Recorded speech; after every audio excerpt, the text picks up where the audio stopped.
Bonjour et bienvenue dans C'est du vécu, la seule chronique audiovisuelle et économique qui vous explique ce que vous auriez voulu savoir avant de démarrer. Démarrer quoi? Votre entreprise, évidemment. Alors, une des questions qui se pose assez régulièrement, c'est faut-il se financer en externe? Autrement dit, j'estime que je n'ai peut-être pas les sous nécessaires. Est-ce que je fais entrer dans le capital quelqu'un d'extérieur pour justement m'aider à lancer cette entreprise? Alors je vous le dis tout de go, c'est pas l'idéal, c'est peut-être même pas le plan B ni le plan C, c'est peut-être même pas le plan Z. Alors pour quelle raison? D'abord parce qu'aujourd'hui, la plupart des entreprises qui naissent ou qui se créent surtout dans le secteur des services. Or dans le secteur des services, on ne vous demande pas, à l'inverse de l'industrie automobile ou que sais-je, d'avoir des capitaux énormes.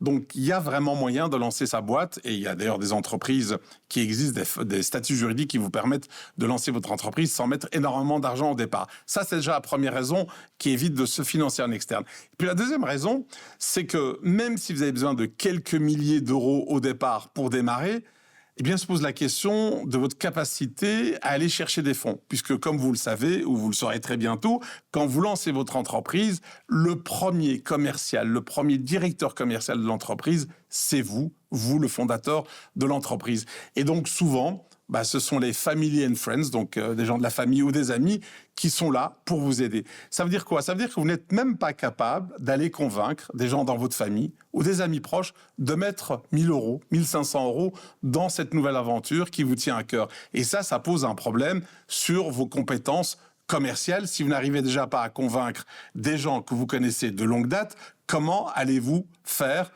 si ce sont des étrangers? Donc n'oubliez pas, vous êtes le premier vendeur de cette entreprise. Alors, pourquoi est-ce qu'il faut aussi renoncer à chercher du financement extérieur? Mais tout simplement parce que si vous avez lancé votre entreprise au départ, c'est pourquoi? C'est parce que vous voulez être libre. C'est parce que vous en avez peut-être marre de votre chef de service, vous en avez peut-être marre de votre patron. Vous voulez être libre. Or ici, en faisant rentrer quelqu'un d'autre qui entre dans votre capital et qui va vous demander un droit de regard, vous cessez d'être libre. Vous n'êtes plus le seul maître à bord. Et puis, vous allez davantage vous préoccuper de savoir comment rembourser ce financier externe plutôt que de vous occuper de l'opérationnel et de bâtir votre entreprise. Et ça, c'est très, très embêtant. D'autant que c'est vrai qu'au départ, quand on reçoit l'argent d'un financier externe, on est un petit peu content. Mais on se rend compte très vite qu'une entreprise, elle continue à vivre, à grandir. Et donc, c'est vrai que dépenser l'argent d'autrui, au départ, ça peut être euphorique, mais très rapidement, on se rend compte qu'il va falloir redemander un supplément d'argent à ce financier externe. Et donc, on est de plus en plus dépendant de cette personne. Et qu'est-ce qui se passe? Vous êtes occupé surtout à séduire ce financier externe.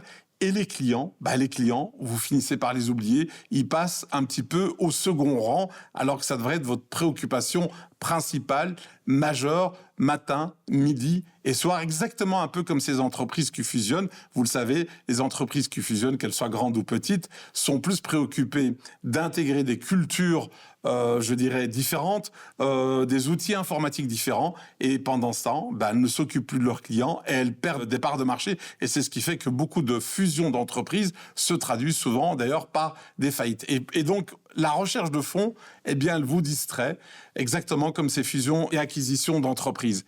Et ce qui se passe, c'est que très rapidement, l'euphorie des premiers fonds qui atterrissent sur vos comptes bancaires, effectivement, cette euphorie cède le pas à une forme de déprime. Pourquoi? Parce que tout doucement, vous vous rendez compte que vous devez rendre des comptes à quelqu'un d'autre et que ce quelqu'un d'autre, au fur et à mesure, tient le gouvernail.